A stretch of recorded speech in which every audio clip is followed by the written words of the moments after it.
Donc maintenant pour l'analyse de ce chapitre, le 14e de cette troisième partie. On avait parlé d'aborder 3 thèmes, peut-être 4, hein. Tu suggérais un quatrième thème. Je ne sais pas dans quelle mesure on aura le temps de tous les faire. Mais en tout cas, les 3 thèmes de départ seraient dans l'ordre l'éros, le thanatos, le grotesque, la transgression du premier totem, le marché de la mort, et peut-être aussi la question de la solitude, hein. Mhm. Ok, très bien. Exactement. Mhm. En fait, Freud développe cette théorie en se basant sur le mythe de Perséphone et de son rapt par Hadès. Et il va écrire un texte là autour, Freud, dans le malaise dans la culture qu'il écrit en 1929. C'est un texte fondamental dans lequel Freud parvient à la conclusion que c'est le combat éternel entre l'éros, la pulsion de vie, et le thanatos, la pulsion de mort, qui détermine de manière fondamentale le développement de la culture humaine.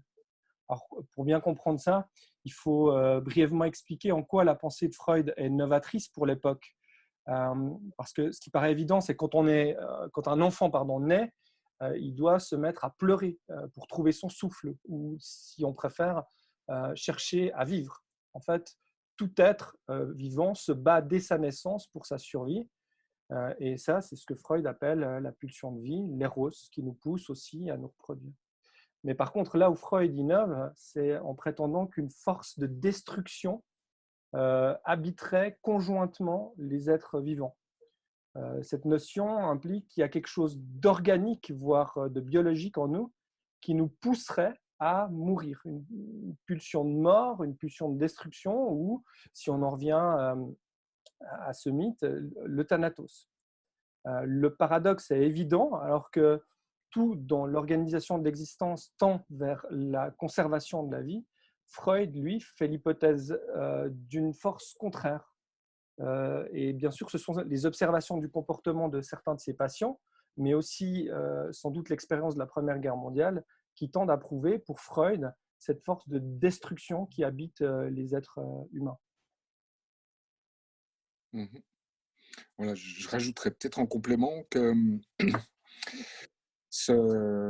chez Freud, le Eros et le Thanatos se mêlent, hein, les deux sont imbriqués, mais de ça émergeait aussi une volonté de contrôle de pouvoir, une volonté de puissance. Ce désir du monde, c'est aussi non seulement le désir de le détruire, mais aussi de le manipuler, de le contrôler. Il y a une sorte de volonté un peu démiurgique euh, chez l'individu, voilà, qui va être battu en brèche à coup de frustration parce que la réalité résiste précisément à ce principe de plaisir tel que l'appelle également Freud, qui est animé par ce désir, cet éros.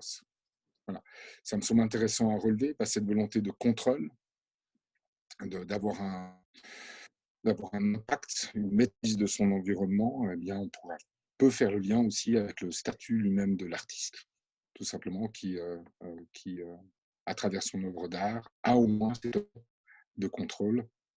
Et puis, un des points qu'on pourrait développer plus loin, ou auquel on pourrait penser, c'est qu'on peut aussi avoir une forme de contrôle sur sa mort.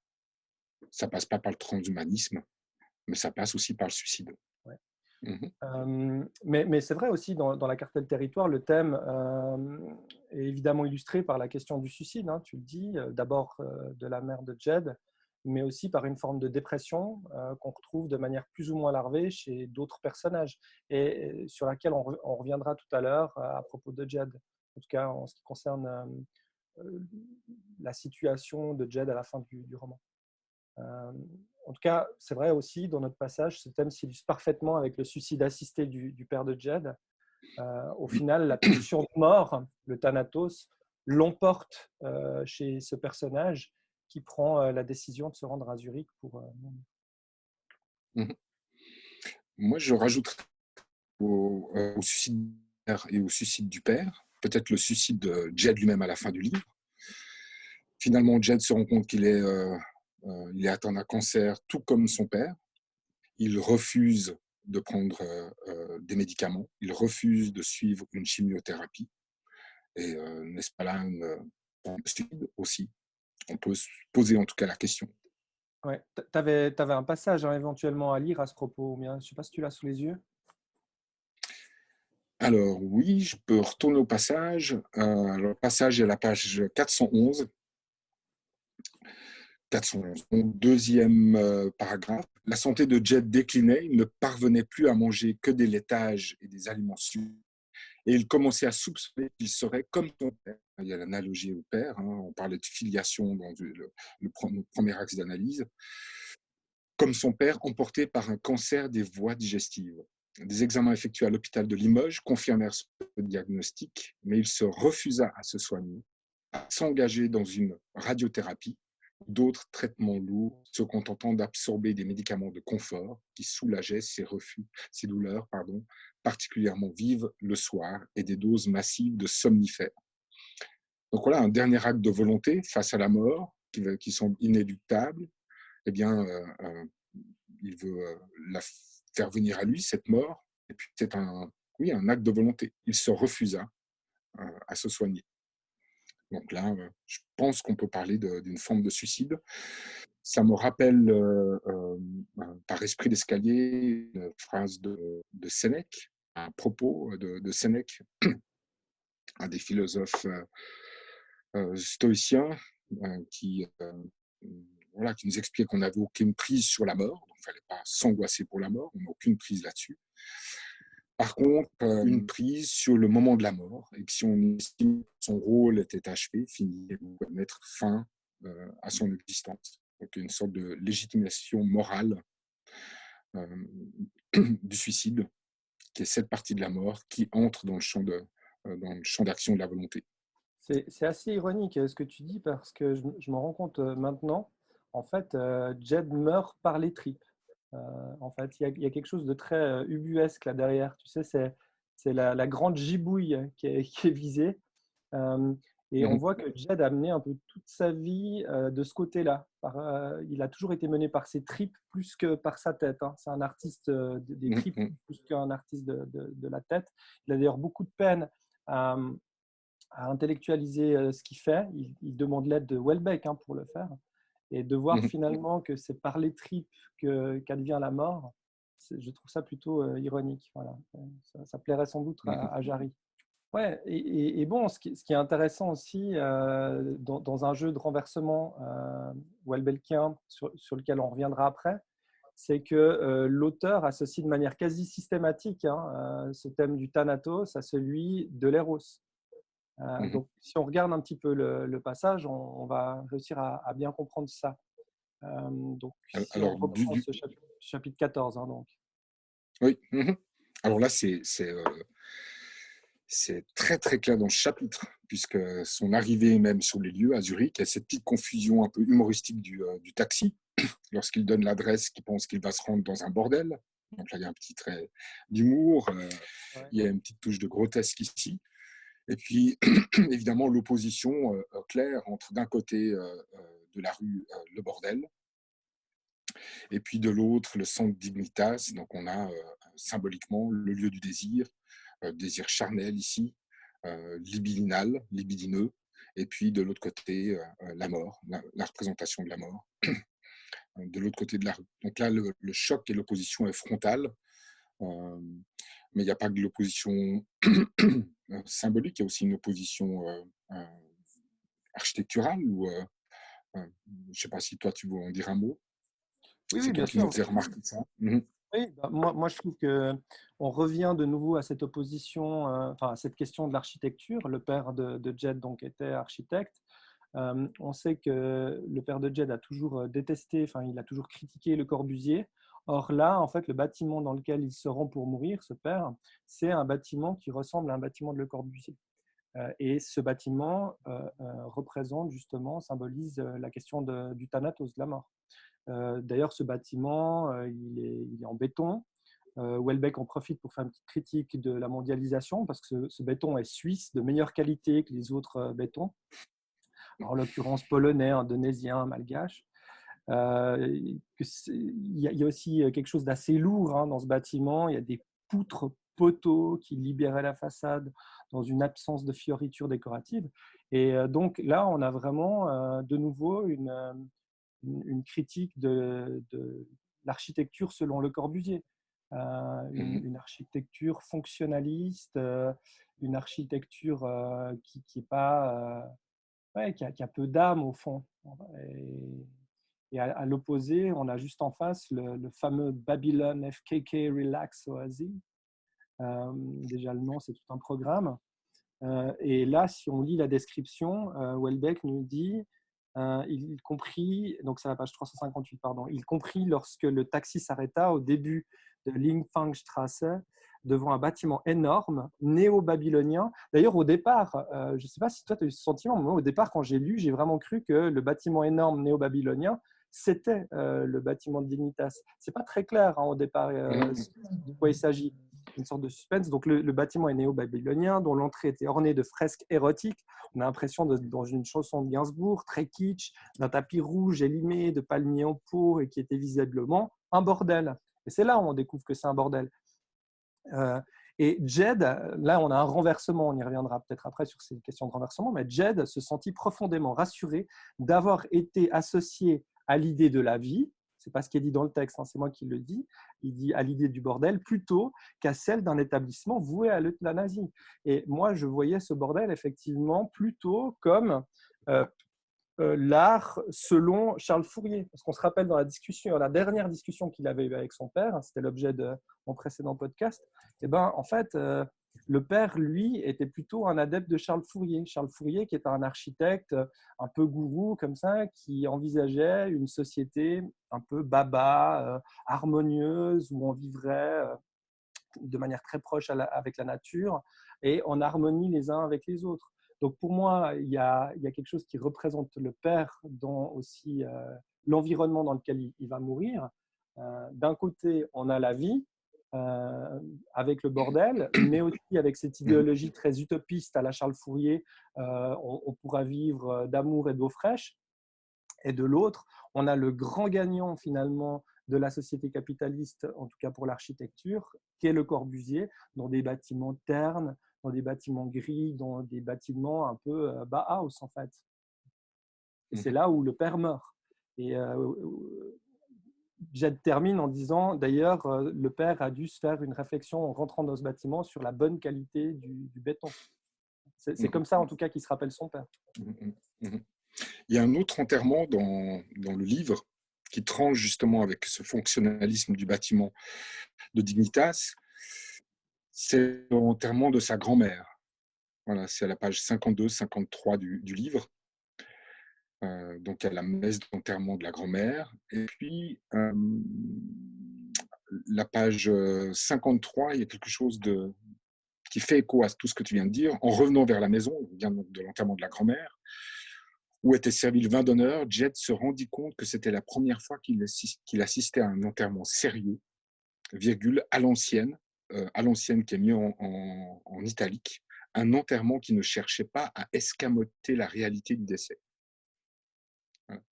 Il y a une réflexion qu'on avait déjà trouvée dans le livre, dans la tête de Jasselin. C'est ce qui se cache. Et puis, on pourrait se demander si cette architecture fonctionnaliste de Dignitas n'est pas précisément cette mort qui est cachée, voilà, derrière la ligne droite, et qu'il n'y a pas aussi ici une dénonciation de cette inhumanité de cet Occident qui ne sait plus affronter la mort. Oui, et bon, tu dis ça et je suis d'accord, et pourtant il y a quelque chose d'assez amusant dans le passage, à la page 360. Jed conclut en disant que finalement, alors tu as totalement raison sur le fait qu'on cache les morts. D'ailleurs, on le voit bien par le défilé des cercueils qui sortent de chez Dignitas. À la page donc 360, il dit même artistiquement, celui qui a pris le dessus, c'est Damien Hirst et pas Jeff Koons. Et là aussi, on a la question du Thanatos qui revient, parce qu'on sait que depuis 1988, Damien Hirst réalise des installations où il traite du rapport entre l'art, la vie et la mort. Il faut savoir aussi que Damien Hirst, pendant ses études, il a travaillé dans une morgue, que le thème de la mort devient central dans son travail, et qu'à partir de 1991, il travaille sur une série constituée de cadavres d'animaux, des cochons, des vaches, des moutons, des requins, etc. Mhm. Ces bêtes sont d'ailleurs parfois coupées en deux et elles sont plongées dans le formol et présentées dans des aquariums. Mais pourtant, ces sculptures qui sont exposées, hein, donc c'est là où je disais, finalement, il y a quand même quelque chose qui contredit ce que tu viens d'avancer, c'est qu'en art, Damien Hirst l'emporte sur Kunst en montrant des cadavres. On voit aussi l'intérêt qu'il y a eu ces dernières années pour les expositions sur les corps plastifiés. Je ne me rappelle plus du nom exactement de cette Mhm. exposition, mais là où les corps étaient décharnés et on les a plastifiés. Euh, Mhm. et pour Hirst, quand il parle de ces installations, en fait, il dit bien que ces installations elles sont vouées à disparaître parce que le procédé de formol ne permet au fond que de ralentir la putréfaction des cadavres, mais qu'on va le voir par des changements de couleur, de pigmentation, etc. Donc, c'est vrai, d'un côté, il y a quelque chose de très pudique à la mort qu'on cache en fait dans ce bâtiment à Le Corbusier, mais d'un autre côté, en art, c'est la mort qui est mise sur le devant. On pourrait même se poser, c'est pas dans le livre, mais la question de ce qui est mis sur le devant dans le cinéma, dans les séries télé, etc. Est-ce que c'est pas la mort qui est mise en avant, au fond? Alors que la vraie mort, Mhm. celle de nos proches, est cachée. Mhm. Oui, oui, je pense avec ces installations de Hirst, Hirst ne nous montre pas des morts, il nous montre des morceaux de mort. Il les chosifie. Et je pense que c'est là une mise de toute façon à distance. Quand même, le problème du rapport à la mort n'est pas réglé. Si je me souviens bien de mémoire, hein, mais je ne suis pas retourné spécifiquement au passage, mais Jasselin parle de cette tradition de la veillée funèbre, en fait, qui dure 2-3 jours et on assiste, on est auprès du mort. Le mort n'est pas dissimulé dans des cercueils, le mort n'est pas maquillé, le mort n'est pas habillé, transformé ou découpé en mort. Et puis pendant 2-3 jours, la famille veille le mort. Et voilà, il opposait cette vision-là à, à la vision occidentale, où en fait, on ne supporte plus de voir un mort qui n'est pas apprêté, qui n'est pas plastifié, qui n'est pas maquillé. Et c'est le fameux épisode des policiers qui découvrent la scène de crime et qui vomissent, qui ne supportent pas la vue de la mort sans phare, en fait, sans maquillage. Ouais. D'ailleurs, pour compléter ce que tu dis, quand Jed voit la scène, lui, il imagine un tableau de Pollock, voilà, un tableau de Pollock, Mhm. de Jackson Pollock. Donc Mhm. tout de suite, lui, il a tendance à esthétiser la question de la mort Et à mettre à distance. et il imagine aussi les lambeaux de chair, il imagine le chien, je crois, de manière un peu grotesque, quasiment Mhm. comme si c'était non pas du coup un tableau de Pollock, mais aussi du bacon, hein. Je trouve qu'il y a quelque chose de Mhm. baconien dans le mélange entre l'animal et l'être humain. Bien sûr. Mhm. Mhm. D'accord. Alors, juste sur la question, une dernière remarque en fait sur la question d'Eros, toujours par rapport au détachement et à cette phase B de l'existence, c'est que cette question du désir, on sent ici que Jed se rapproche en fait de la question de la mort, la question, il est du côté de Thanatos, Eros, le désir s'efface. Et puis symboliquement, quand il arrive dans la chambre d'hôtel à Zurich, euh, il arrive dans cette chambre d'hôtel pour nous. Voilà. Mais il ne va pas jusqu'au bout de ça. Donc, il n'obéit pas à une pulsion libidinale du corps parce qu'il est Ouais, alors bloqué par un système de paiement. ça a coupé en fait. Donc du coup, tu parles de la scène où Pardon? ça a coupé juste au moment où tu disais à la page Oui, 358, il veut voir un film porno, mais il n'y arrive pas. voilà. Donc, il veut voir un film porno, il n'y arrive pas parce qu'il y a un système de paiement. Je pense qu'il demande un petit effort pour le comprendre. Et puis, il laisse tomber, en fait. Et j'en reviens encore à ce poème, hein, cette idée d'un monde sans plaisir et sans vraie souffrance, mais l'idée de sans plaisir, c'est-à-dire que tout devient fade un peu dans cette phase B. Donc le corps lui-même n'a plus ses impératifs libidineux, et puis l'autre moment, donc il laisse tomber ce moment, l'autre moment, c'est quand il arrive devant le bordel, dans la carte et le territoire, il le commente, ce bordel, il s'en amuse, Jed, le personnage, mais il n'y rentre pas. C'est une description amusée, un peu décalée, mais sans désir. Voilà. Donc le Eros, c'est on est dans cette phase B où le Eros est évacué. Mhm. Moi, je ne résiste pas de conclure ce que tu dis par un autre passage. Je voulais peut-être pas en parler, mais du coup, je vais quand même le faire. À la page 362, au moment où il est justement chez Dignitas et il se dirige vers le hall, vers la réceptionniste. Et en fait, il la décrit, cette réceptionniste, qui est du côté de la mort, comme une fille décorative sans plus, qui remplissait laborieusement une grille de mots fléchés. On a enlevé tout désir du côté de la mort. Et il y a une parenthèse qui vient juste au milieu. Il y avait certainement beaucoup mieux au Babylone FKK, Relax, Oasis, je ne résiste pas à le redire encore une fois, se dit Jed. Donc, il se rend bien compte aussi que du côté de la mort, du côté de l'administration, du côté de Le Corbusier, de cette société capitaliste, les gens sont gris, sont ternes, ne dégagent plus aucune sexualité, plus aucun désir ou appel au désir, quoi.